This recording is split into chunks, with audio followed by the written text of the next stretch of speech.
A black Maybach stops outside. Min-jae Park steps out. Sharp suit, colder eyes, a man who owns every room he enters. He pushes open the door. The bell chimes. His gaze sweeps the shop and freezes. Behind the counter stands his ex-wife, arranging pastries. In her arms is a little girl. 4 years old, dark eyes wide with curiosity. The girl turns her head. Her eyes meet Min-jae's. Same deep shape, same intense gaze. Same tiny mole beneath the right eye. A tray slips from Sua's hands. Pastries crash to the floor in slow motion. The little girl tilts her head innocently. Diane, soft, curious. Mommy, who's that man? Sua's face drains of color. She pulls her daughter closer, shielding her.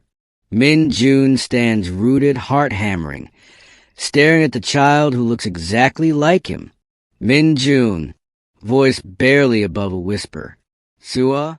In the bustling heart of Seoul, where towering skyscrapers pierce the sky like ambitions unchained, lived Min-jae Park, the enigmatic CEO of Park Industries, a conglomerate that dominated electronics and real estate across Asia. At 35, he was a man forged in the fires of relentless drive, his name synonymous with wealth that could buy empires and hearts that beat only for power. Today, he stepped into the quaint patisserie of Ludu, a hidden gem in Gangnam, to select the perfect wedding cake for his upcoming nuptials to Jun Kim, the elegant daughter of a rival tycoon. The union was more merger than marriage, a strategic alliance to solidify his empire. As the bell above the door chimed softly, Min-jae's sharp eyes scanned display cases filled with delicate confections, each a masterpiece of sugar and artistry. His assistant trailed behind, notepad in hand, ready to note every preference. But then, amid the sweet aroma of vanilla and fresh berries, his world tilted. There, behind the counter, arranging a tray of macarons, stood Sua Lee, his ex-wife, the woman he had divorced 5 years ago in a storm of bitterness and unspoken regrets. Time had been kind to her. Her once vibrant features now carried a quiet grace, her hair tied back in a simple ponytail. But it wasn't just her presence that froze him. In her arms, she cradled a little girl, no more than 4 years old, with wide, curious eyes that mirrored his own, dark, intense, and unmistakably familiar. The child giggled as Sua whispered something in her ear, oblivious of the man who had just entered, a man whose life was about to unravel like a poorly tied knot. Mr. Park.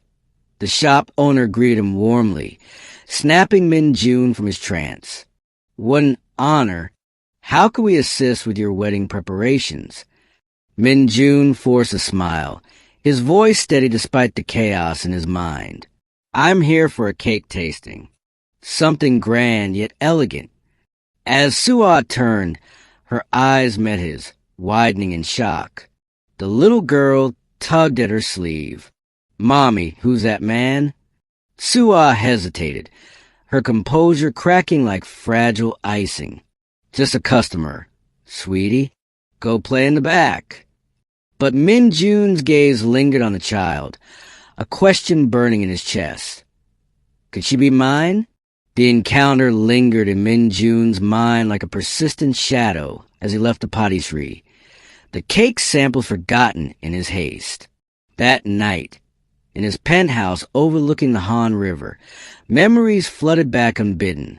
5 years ago, their marriage had been a whirlwind, a passionate union born from university days when Min-jae was still climbing the corporate ladder, and Sua was an aspiring baker with dreams as sweet as her creations. They had met at a campus festival, where her homemade pastries won first prize. Min-jae, drawn to her warmth amid his cold ambition, pursued her relentlessly. You're the missing piece of my life, he had told her on their first date, his words sincere in the glow of youthful love. But success changed everything. As Park Industries soared under his leadership, Min-jun's days blurred into endless meetings and international flights. Soo-ah, once his anchor, felt like a footnote. Arguments escalated. She accused him of prioritizing boardrooms over their home. "I feel like I'm married to a ghost," she had cried one night, tears streaming down her face. The divorce was swift, a mutual agreement shrouded in pain. Min-jun threw himself into work, erasing her from his life. Or so he thought. Now, the little girl haunted him. Had Soo-ah hidden a pregnancy? The timeline fit. Their separation had been abrupt, with no contact since. The next day, Min-jun canceled his meetings and drove back to Ludu. He needed answers. Entering the shop, he found Soo-ah alone, wiping down counters. "Soo-ah," he said, his voice low, "we need to talk." She straightened, her expression guarded. "Min-jun, I didn't expect you back so soon. That girl, is she?" Soo-ah's eyes flashed with defiance. "She's my daughter, Min-jun. That's all you need to know." But her words only fueled the fire of his curiosity, pulling him deeper into a web of secrets he wasn't prepared to face. Min-jun's empire demanded his attention, yet his thoughts wandered to Soo-ah and the child. Park Industries was on the brink of a massive acquisition, a tech startup that could revolutionize AI integration in their devices. Board members buzzed with excitement, but Min-jun's focus wavered during the strategy session. "CEO Park, your thoughts on the valuation?" his CFO asked, eyeing him curiously. Min-jun cleared his throat. "Proceed with the aggressive bid. We can't let competitors snatch this." After the meeting, he confided in his closest advisor, an old friend named Hyun-woo. "I saw Soo-ah yesterday. She has a daughter." Hyun-woo raised an eyebrow. "And you think?" "The eyes don't lie. I need to know for sure." Meanwhile, Soo-ah's life was a far cry from Min-jun's opulence. She had rebuilt herself in the quiet patisserie, pouring her heart into baking after the divorce shattered her world. The little girl, Jiyeon, was her everything, a secret she had guarded fiercely. Conceived just before the split, Jiyeon's existence was a reminder of love lost, and Soo-ah had chosen to raise her alone, fearing Min-jun's world would consume them. That evening, as Soo-ah tucked Jiyeon into bed, the child asked innocently, "Mommy, why did that man look at me funny?" Soo-ah smiled softly, driven by an unyielding need for truth. Min-jun arranged a private meeting at a neutral cafe. Soo-ah arrived reluctantly, her apron swapped for a simple dress. Jiyeon left with a trusted babysitter. "Why now?" she demanded as they sat across from each other. Min-jun leaned forward. "Because I deserve to know if she's mine." Soo-ah sighed, her resolve cracking. "Yes, Jiyeon is your daughter. I found out after the divorce papers were signed. You were already gone, building your empire.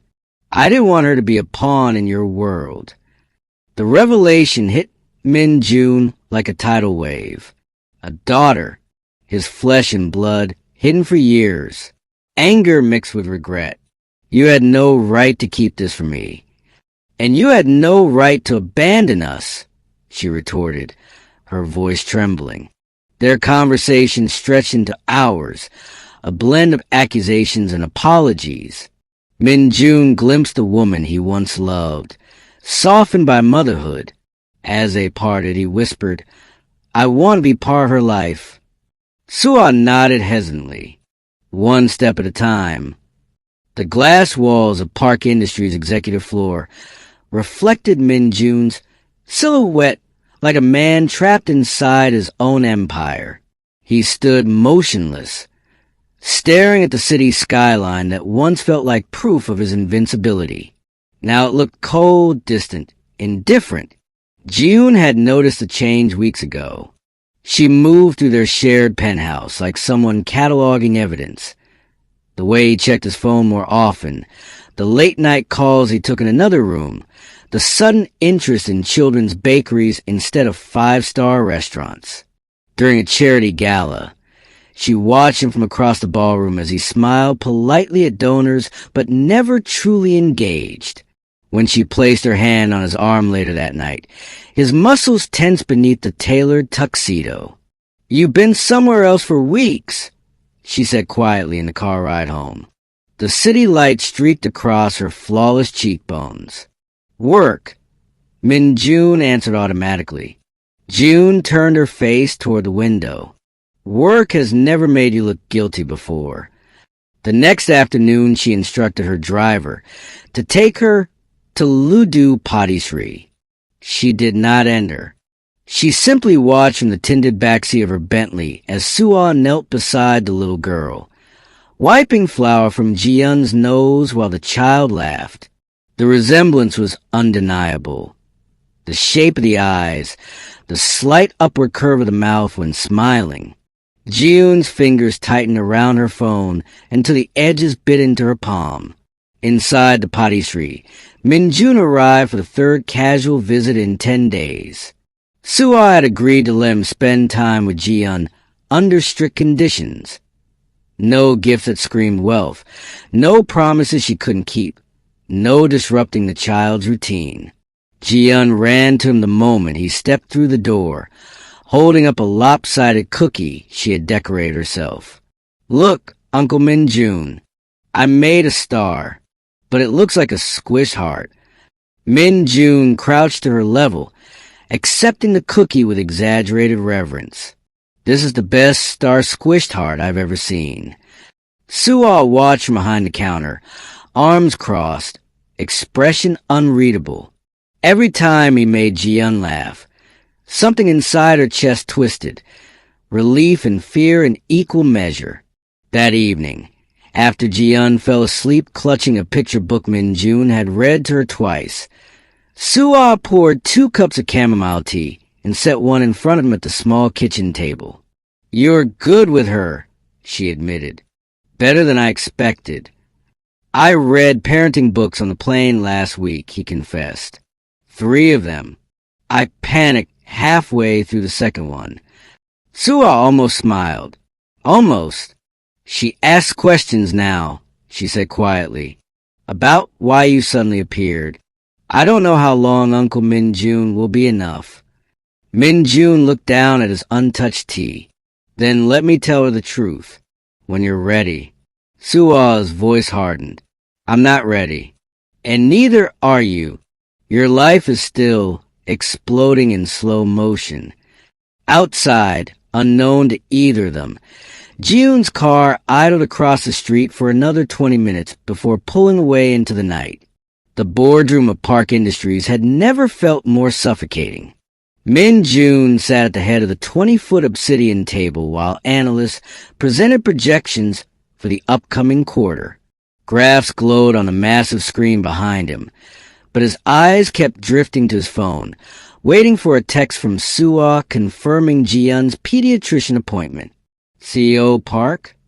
The CFO's voice cut through the fog. "Your thoughts on the counter bid from Hanseon Group?" Min-June blinked, refocusing. "Raise our offer by 8%. We close this week." The room exchanged glances. 8% was aggressive, borderline reckless. But no one challenged him. Not openly. After the meeting, his longtime friend and legal counsel Hyun-woo lingered. "You're distracted," Hyun-woo said flatly, "and people are starting to notice." "I saw my daughter again today," Min-June replied. "She called me uncle and gave me a cookie shaped like a squash heart. That's what's distracting me." Hyun-woo exhaled through his nose. "And your fiancée?" "She's not stupid. She knows something's wrong." Across town, Tae-ho-yoon, CEO of Hanseon Group and Min-June's most ruthless competitor, received a discreet envelope from a private investigator. Inside were photos. Min-jun entering Ledoux, Min-jun carrying Jiyeon on his shoulders in a nearby park. Suah watching them with guarded tenderness. Taeho smiled thinly. Interesting. Very interesting. That same evening, Suah stood at the patisserie's back door, counting the day's earnings. The numbers were worse than last month. Rent was due in 9 days. She had already delayed paying 2 suppliers. Min-jun appeared in the doorway, still in his suit, tie loosened. "I want to help," he said without preamble. "I don't need charity. It's not charity. It's investment, or a loan, or whatever term makes you feel in control." Suah laughed bitterly. "You think money fixes everything, don't you?" "I think money keeps the lights on so you can keep doing what you love. And so Jiyeon never has to worry." Thunder rumbled outside. Rain began tapping against the windows. Suah looked at him for a long moment. "You left once. What happens when the next merger or acquisition pulls you away again?" Min-jun stepped closer, voice low. "I'm not leaving again. Not her. Not you." The rain grew heavier. Neither moved. June waited until Min-jun was in Tokyo for a 2-day summit before she acted. She walked into his office at 8:17 p.m., dismissed the cleaning staff, and sat at his desk. The paternity test results, obtained through a discreet favor from a private lab, lay in a slim folder beside his keyboard. When Min-jun returned late, the following night, he found Ji-yoon sitting in the dark living room, the folder open on the coffee table. "Explain," she said. Min-jun did not flinch. "She's mine. I only found out 3 weeks ago." Ji-yoon stood slowly. "And you didn't think to tell me?" "I was trying to understand it myself." "You humiliated me." Her voice cracked on the last word. "Everyone will know the great Min-jun Park has a secret child with his ex-wife while he parades me around as his future." Min-jun met her gaze evenly. "I never lied to you about loving you, but I stopped pretending this was love a long time ago." Ji-yoon's laugh was sharp and hollow. "Then end it cleanly, or I will." She left that night. By morning, selected photos and carefully worded rumors had begun circulating among Seoul's elite gossip channels. By noon, stock analysts were downgrading Park Industries, citing leadership instability. Min-jun's phone rang incessantly. He ignored it and drove straight to Ledoux. Suah met him at the door before he could knock. "I saw the headlines," she said. "This is exactly what I was afraid of. I'm handling it." "You can't handle everything, Min-jun." "Not this time." Jiyeon appeared behind her mother, rubbing sleepy eyes. "Is Uncle Min-jun in trouble?"